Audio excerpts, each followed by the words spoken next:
Hello guys, welcome to the channel again. And आज हम बात करेंगे क्लास 10th के साइंस के चैप्टर 1 की, जिसका नाम है केमिकल रिएक्शन एंड इक्वेशंस। इसके अंदर बेसिकली हम बात करने वाले हैं फिलहाल नोट्स की। ये वीडियो सब बच्चों के लिए है जिनका सिलेबस कंप्लीट हो गया, उनको रिवीजन चाहिए, तो इजीली इस वीडियो में जाके इस नोट्स को पढ़ के वो रिवीजन कर सकते हैं। अदरवाइज जो अभी ज़ीरो से स्टार्ट कर रहे हैं वो मेरे नोट्स को पढ़ें, देन एनसीईआरटी फॉलो करें और उसके बाद प्रीवियस ईयर क्वेश्चंस कर सकते हैं। अगर आपको चाहिए कि मैं आपको पूरा डिटेल प्लान करके दूं तो आप मुझे कमेंट सेक्शन में ज़रूर बताएं। तो let us start with the notes. And यहाँ पर हम सबसे पहले देख रहे हैं कि वैलेंसी टेबल बना रखी है। इसका बहुत इंपॉर्टेंट रोल है क्योंकि जब हमें कंपाउंड बनाना होता है और तो हम इसका यूज़ करते हैं। फॉर एग्जांपल अगर मैं बात करती हूँ बेरियम क्लोराइड की, जिसका फॉर्मूला होता है BaCl2। बट सपोज़ कि आपको ये फॉर्मूला याद नहीं है, तो एट द टाइम आप बेरियम की वैलेंसी आपको याद है, वो है 2 और Cl की है 1, तो आप इजीली क्रॉस मल्टीप्लाई करेंगे and you will have your compound formula कि ये है। इसी तरीके से अगर मैं बात करती हूँ NaCl देख लेते हैं, ठीक है। तो इसकी भी 1 होती है, इसकी भी 1 होती है, तो NaCl आपका कंपाउंड इस तरीके से बनना है। ऐसे ही आप बहुत सारे कंपाउंड्स बना सकते हैं, प्रैक्टिस कर सकते हैं। आगे देखते हैं आगे क्या है। आगे आपको बता रखा है कि केमिकल रिएक्शन किसे कहते हैं। तो अगर आपको एक मार्क में पूछ लिया जाता है, डेफिनेशन देनी है आपको केमिकल रिएक्शन की या केमिकल इक्वेशन की, तो these are the best defined definitions for both of them. तो केमिकल रिएक्शन क्या है? केमिकल प्रोसेस है जिसके अंदर आप 2 रिएक्टेंट 3 रिएक्टेंट्स को डालते हैं और आपके प्रोडक्ट्स बनते हैं। बहुत सारी इक्वेशन सब हम देखने वाले हैं।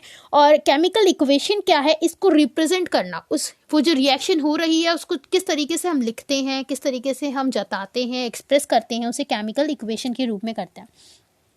ये इसके भी टाइप्स होते हैं, वर्ड इक्वेशन और सिंबॉलिक इक्वेशन। वर्ड इक्वेशन जैसे कि मैं पूरा लिखूं, फॉर एग्जाम्पल मैं एक छोटी सी इक्वेशन ले लेती हूँ जो कि है आपकी NaCl प्लस BaSO4 और यहाँ पर मुझे ये बन गया BaCl2 प्लस Na2SO4। अब मेरे को क्या पता कि ये Na2SO4 ही बनेगा। इसका जो रीज़न है वो है हमारी वैलेंसी के अंदर जो सल्फेट आयन होता है उसकी वैलेंसी 2 नेगेटिव होती है ना। तो उससे हमें ये चीज़ें पता चल गई हैं। तो ये है मेरी सिंबॉलिक इक्वेशन, है ना। इसके अंदर हम इजीली सिंबल्स को रिप्रेजेंट कर सकते हैं। शॉर्ट फॉर्म में हम अपनी इक्वेशन को लिख सकते हैं। अगर मुझे इसी कोई वर्ड में लिखना पड़े तो मुझे प्रॉपर लिखना पड़ेगा sodium chloride plus barium sulphate, फिर हमें लिखना पड़ेगा एरो। इस एरो का क्या मतलब है? अच्छा, ये एरो जो होता है ना, ये डिफाइन करता है गाइस, इसका मतलब होता है गिव्स, ठीक है। तो अगर आपको एरो का नहीं पता है मतलब, तो इसका मतलब होता है गिव्स, ठीक है। आप इसको प्रोनाउंस करेंगे तो कैसे बोलेंगे? NaCl plus barium sulphate gives BaCl2, और या फिर आप इसको बोल सकते हैं barium chloride and sodium sulphate. Easily आप यहाँ से ये चीज़ें देख सकते हैं। आई थिंक आपको यहाँ पे क्लियर हो गई होगी, क्लैरिटी आपको यहाँ पे मिल गई होगी। चलिए गाइस, अब यहाँ क्या दे रखा है? कैरेक्टरिस्टिक्स, ठीक है। तो ये चीज़ें पूछी नहीं जाएंगी बट आपको जेन्युइनली पता होनी चाहिए, ठीक है ना। तो क्या क्या कैरेक्टरिस्टिक होते हैं? स्टेट चेंज हो जाती है ना, कई बार देखते हैं आप लिक्विड गैस में बन रहा है, आपकी गैस की इवोल्यूशन हो रहा है, जो कि आपका नेक्स्ट पॉइंट है। Formation of PPT, this is precipitation reaction, हम आगे वाले लेक्चर्स में पढ़ेंगे। नहीं तो मैं आपको पेज नंबर बताती हूँ NCERT का। If you open the page number, just a minute, मेरे पास यहाँ पे NCERT है, मैं अभी आपको पेज बताती हूँ, पेज नंबर क्या है।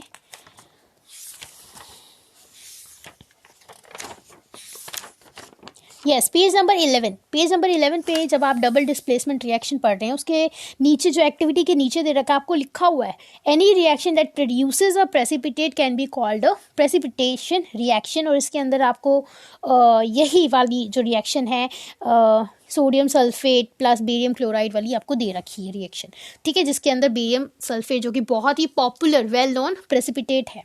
इसके बाद आपका कलर चेंज होता है जो कि हम डबल डिस्प्लेसमेंट में देख ही सकते हैं, और टेम्परेचर में भी चेंज होता है। एक्सोथर्मिक रिएक्शन होती हैं, कुछ एंडोथर्मिक रिएक्शंस होती हैं। तो घबराने की बात नहीं है, हम फॉरवर्ड क्लासेस में इन सबको डिटेल में स्टडी करेंगे ही। इसके बाद है कुछ रूल्स। अब आप कोई भी केमिकल इक्वेशन लिख रहे हैं तो उसके रूल्स होते हैं, है ना। ऐसा कुछ भी नहीं लिख सकते हैं। हमारे जो साइंटिस्ट होते हैं उन्होंने कुछ ना कुछ इनके लिए रूल्स बनाए हैं टू मेंटेन द यूनिफॉर्मिटी, ताकि हर इंसान उसको वैसे ही लिखे और वैसे ही डिफाइन करे। तो क्या होता है, रिएक्टेंट हमेशा लेफ्ट में लिखे जाएंगे और प्रोडक्ट्स हमेशा राइट में लिखे जाएंगे। इन ये दो चीज़ें क्लियर हैं, ठीक है। सिंबल्स जो होते हैं वो रिएक्टेंट के, प्रोडक्ट के, उनको आप अलग करने के लिए प्लस साइन का यूज़ करेंगे और उन दोनों के बीच में एरो होगा। अब मैं इसको एक रिएक्शन के माध्यम से आपको बताती हूँ। तो हमारी जो रिएक्शन है वो है Fe that's sorry Fe plus copper sulphate, ठीक है। इसको क्या बोलते हैं, कॉपर सल्फेट, और ये है एक्वस फॉर्म में। ये सिंबॉलिक रिप्रेजेंटेशन है गाइस, और ये आपको दे रही है, it gives ferrous sulphate, iron sulphate कह लीजिए, एंड कॉपर आपको सॉलिड फॉर्म में मिल रहा है। तो यहाँ भी आप एक चीज़ नोटिस कर सकते हैं, जैसे कि मैंने अभी कैरेक्टरिस्टिक में क्या बताया आपको कि यहाँ पे स्टेट चेंज होती है, बताया ना मैंने आपको। तो यहाँ पर देखिए Fe was in solid form but now it is in aqueous form, right? Similarly, copper was with sulfate forming the solution, forming the aqueosity, and here now अब आपको प्रोडक्ट में कौन मिल रहा है, सॉलिड मिल रहा है आपको, है ना। अच्छा, चीज़ जो आपको यहाँ देखनी हो क्या है, ये है आपके रिएक्टेंट। ये जो चीज़ें होती हैं यहाँ पर लेफ्ट साइड में जो भी लिखा है, किसके लेफ्ट साइड में, एरो के लेफ्ट साइड में, उसको बोलते हैं रिएक्टेंट।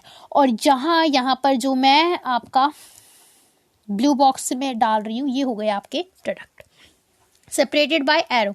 एरो हमेशा प्रोडक्ट की तरफ ही आपका रहेगा, इसको बोलते हैं हेड, और ये है एरो की टेल। तो जो एरो की टेल है वो रिएक्टेंट्स की तरफ है और हेड है जो वो आपका प्रोडक्ट्स की तरफ होता है। और मैंने इनको सेपरेट करने के लिए जो चीज़ यहाँ पे यूज़ की है वो है मेरा ये प्लस का साइन। तो आप देख सकते हैं कि Fe अलग है और CuSO4 ये अलग है ना। इससे हमें ये चीज़ें पता चल गई हैं।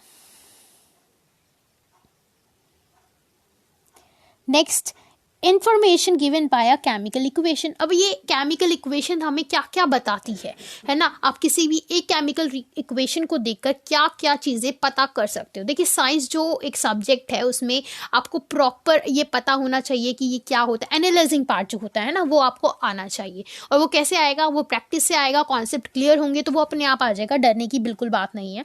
और ये आपको हायर क्लासेस में, जैसे कॉम्पिटिटिव एग्जाम हम आगे देंगे, हम आपका 12th क्लास में देखेंगे, ये बहुत क्वेश्चंस आपके एप्लीकेशन बेस्ड होते हैं, एनालाइजिंग बेस्ड होते हैं। चलिए, तो ये आपको देता है, सबसे पहले तो आपको नाम बता देगा, कौन रिएक्टेंट है, कौन प्रोडक्ट है ना भाई, ये पता चल जाएगा आपको कि कौन से कितने मॉलिक्यूल्स, कितने मोल्स। आपने सुना होगा मोल वर्ड, मॉलिक्यूल्स वर्ड नहीं सुना है तो हम अभी आगे आप हमारे साथ बने रहिए और हम आपको इसके बारे में बताएंगे। तो इन सब चीज़ों के बारे में आपको पता रहेगा। नेक्स्ट, स्टेट आपको पता रहेगी, जैसे कि मैंने अभी आपको बताया एक्वस है, सॉलिड है, तो ये सब चीज़ें आपको पता रहेंगी। हीट रिलीज हुई या कंज्यूम हुई, जैसे कि मैंने बताया दो तरह की होती है, एक होता है एंडोथर्मिक, एक होती है एक्सोथर्मिक। एक्सो का क्या मतलब है, एक्सो का मतलब होता है बाहर और एंडो का मतलब होता है अंदर, ठीक है। ये कुछ टर्म्स होती हैं जो कि आप साइंस में पढ़ सकते हैं, ठीक है, जो आपको मतलब यूजुअली यूज़ होती रहती है ना। एक्सो मतलब होता है बाहर, इसका मतलब कि आपकी जो गैस है, जो हीट है वो बाहर निकल रही है, ठीक है, एवोल्यूशन हो रहा है। और एंडो मतलब आपका एवोल्यूशन ऑफ गैस मेरा मतलब था।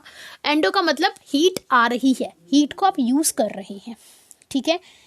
Condition under which it is taking place, है ना, कंडीशन क्या है, ठीक है। टाइप ऑफ रिएक्शन भी आप इसमें बता सकते हैं, आप इसमें एक पॉइंट ऐड कर सकते हैं कि आप टाइप ऑफ रिएक्शन भी बता सकते हैं। वर्ड रिएक्शन, वही इसकी डेफिनेशन दे रखी है, मैंने ऑलरेडी आपको एक्सप्लेन कर दिया है। And here I am having few example. ये देखिए, ये सब आपका वर्ड इक्वेशन के ही एग्जाम्पल्स हैं। मैं आपको एक 5 मिनट में जल्दी जल्दी रीडिंग करवा देती हूँ। And please do like, subscribe and comment if you want to make me a plan for you, and please share this video with your friends ताकि उन्हें भी इस वीडियो में नोट्स की हेल्प से उनको भी डेवलपमेंट हो। And ask the question if you want to ask any query related to this chapter, so please ask, खुले मन से बिल्कुल पूछिए प्लीज़। अच्छा चलो, हाइड्रोजन सल्फाइड जो कि एक गैस है। देखो आप यहाँ पे जो इस स्लाइड में आप यहाँ मेंशन कर सकते हैं, अगर आपको गैस इवन गिवन है तो यहाँ पर आप इसको इस तरीके से मेंशन कर दीजिए कि ये गैस है, ठीक है। G represents gas, S represents solid, है ना। चलिए, इट बर्न इन एयर, ये वाला जो कॉन्सेप्ट है ना थोड़ा सा इंपॉर्टेंट हो जाता है, बिकॉज बर्न इन एयर दे रखा है तो एयर में वो हमेशा ऑक्सीजन के साथ ही बर्न करेगा, ठीक है। तो ये चीज़ आपको याद रखनी है। Gives water and sulphur dioxide, जो कि हमने इस तरीके से लिख दिया। अच्छा, अगर इस चीज़ को मेरे को सिंबॉलिक फॉर्म में लिखना हो तो, वैसे तो ऐसा कन्वर्जन आएगा नहीं, ये तो बहुत ही इजी लेवल का मैं आपको बता रही हूँ, ऐसा कोई हाई फाई लेवल भी नहीं आने वाला है, लेकिन बेसिक चीज़ें अगर हमारी क्लियर रहेंगी तो फिर हम आगे चल के ईजिली किसी भी चीज़ को क्रैक कर सकते हैं। ये देखिए, तो मैं इसको क्या लिखूँगी, H2S plus O2 which will give me H2O plus SO2, ठीक है। इसके बाद क्या है, बेरियम क्लोराइड जो कि रिएक्ट करता है जिंक सल्फेट के साथ, वो आपको हो जाएगा जिंक क्लोराइड और बेरियम सल्फेट जो कि एक प्रेसिपिटेट है। तो आपको पता चल गया कि ये प्रेसिपिटेट है। अगर आपसे पूछा जाता है ये कौन सी रिएक्शन, तो सीधा लिख सकते हैं प्रेसिपिटेशन रिएक्शन। अभी मैंने आपको ये सब चीज़ें बताई, आप इसकी रीडिंग ले लीजिए। अगर आपको इसकी PDF चाहिए तो मैं आपको वो भी लिंक मैं उसका दे दूँगी। If you want please comment and tell me कि आपको PDF चाहिए इसका। देखिए, यहाँ पर अब हम बात करते हैं सिंबॉलिक इक्वेशन की। तो ये देखिए, कैल्शियम हाइड्रोक्साइड जिसको हमने ये लिखा है, कार्बन डाइऑक्साइड जिसको हमने ये लिखा है, कैल्शियम कार्बोनेट बना रहा है जिसको हमने ये लिखा है, और वाटर बना रहा है जिसको हमने ये लिखा है। सपोज करिए फॉर एग्जाम्पल आपको दे दिया कि आपको अभी एक वर्ड इक्वेशन को कन्वर्ट करना है सिंबॉलिक फॉर्म में। कैल्शियम हाइड्रोक्साइड दे दिया, आप सोचेंगे ओ माय गॉड इसका फॉर्मूला मुझे याद नहीं है। हो जाता है कई बार, क्या होता है ना कि हमें फॉर्मूला याद नहीं आता। उस टाइम पे आप क्या करेंगे, उस टाइम पे आपकी वो जो वैलेंसी टेबल मैंने बनवाई है, जो सबसे फर्स्ट हमने देखी है, वो आप जाके याद करिए। तो उसमें क्या होगा, आपको पता चल जाएगा कि कैल्शियम का तो होता है वैलेंसी भाई 2+, और हाइड्रोक्साइड का होता है -1, और भाई इसको करना है आपको कुछ नहीं, मल्टीप्लाई कर दीजिए। यहाँ लिखिए कैल्शियम, यहाँ लिखिए +2, लिखिए हाइड्रोक्साइड, यहाँ लिखिए -1 and do multiplication. That's it. Minus plus का कोई भी यहाँ झंझट आपको नहीं देखने को मिलेगा। आपको बिना साइन के, आपको यहाँ पर बिना साइन के यूज़ करना, ओके। और ये आपका क्या हो गया गाइस, CaOH, 1 को आप कुछ नहीं लिखते हैं, और यहाँ पर आपको 2 लिखना है। अच्छा, यहाँ पर जो है होल ट्वाइस, इसको कैसे बोलेंगे आप, CaOH होल ट्वाइस, है ना। ये चीज़ आपको याद रखनी है। काफ़ी बार हम सिली मिस्टेक कर जाते हैं, बाद में हमें पछतावा होता है कि ओह हमारा तो पूरा आंसर सही हो जाता, बट नहीं हो पाया।